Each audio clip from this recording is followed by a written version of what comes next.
আপনার কি কোনো টাকা হারাইছে? আমি বলতে পারছি না কেন।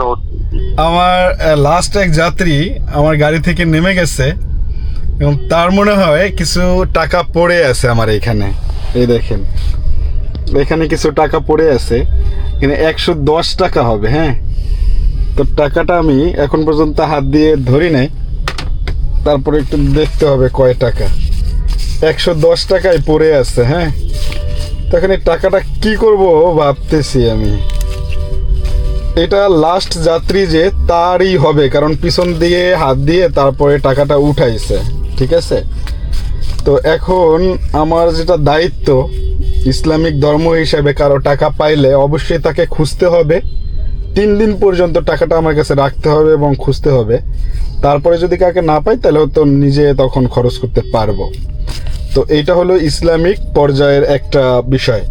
তো এখন আমি যেটা করতে চাচ্ছি সেটা হচ্ছে এই টাকাটা মূলত আমি ওই ব্যক্তিকেই ফোন দেবো, যেহেতু আমার কাছে ফোন নাম্বার আছে। ঠিক না? তো দেখি ওই ব্যক্তি কি বলে, টাকাটা তার কিনা। আর সে যদি চায় তাহলে যেভাবেই হোক টাকাটা তাকে দিতে হবে। তো একটু ফোন দিয়ে কথা বলে দেখি, কারণ কারোর টাকা এটা আসলে নেওয়া উচিত না। যদি নেই, এটা আল্লাহ রব্বুল আলামিনের হিসাব নিবে, এক সময় একদিন হলেও হিসাব নিবে।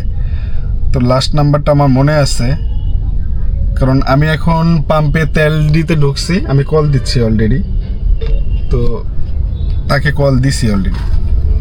হ্যালো, আসসালামু আলাইকুম। কি বলছেন? ওয়ালাইকুম আসসালাম ভাইয়া, আমি উবার ওই যে উবারে। আচ্ছা, হ্যাঁ হ্যাঁ, বল।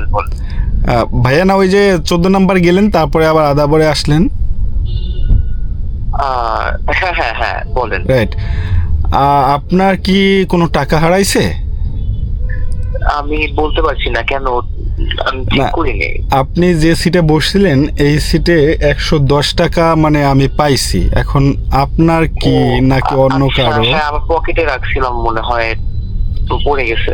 আচ্ছা, আপনি থাক, সমস্যা নাই। আপনার যদি পারেন তাহলে বিকাশ করতে পারবেন এই নাম্বারে ওটা। বর্তমানে আমার বিকাশে 50 টাকা আছে, টাকা আসলে নাই। আপনি চাইলে আমি পরে দিয়ে দিতে পারবো। হ্যাঁ হ্যাঁ, সমস্যা নেই, আপনি পরে দেন। আপনি আপনার সময় নিয়ে পরে দিন।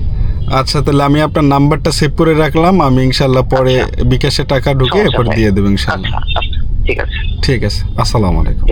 হ্যাঁ, ওকে। ওয়ালাইকুম আসসালাম। তো এইটা হচ্ছে ব্যাপার।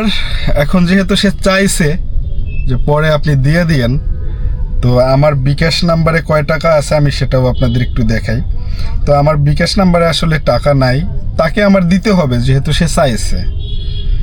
তো সে না চাইলে যদি বলতো যে না ঠিক আছে আপনি রেখে দেন, এটা আপনার প্রাপ্য, কিংবা আপনি এটা পাইছেন আপনি রেখে দেন, তাইলে আমি রেখে দিতাম।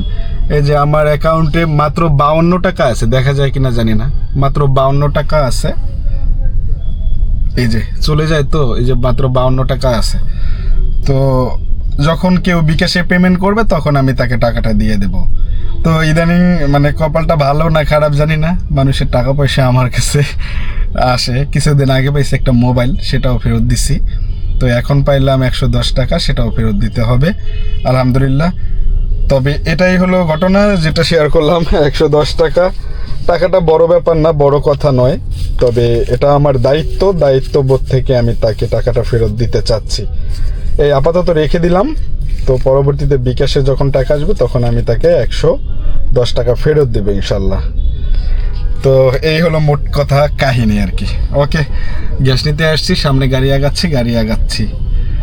তো সবাইকে ধন্যবাদ, আল্লাহ হাফেজ। ভাই 100 টাকা ক্যাশ ইন করা সম্ভব?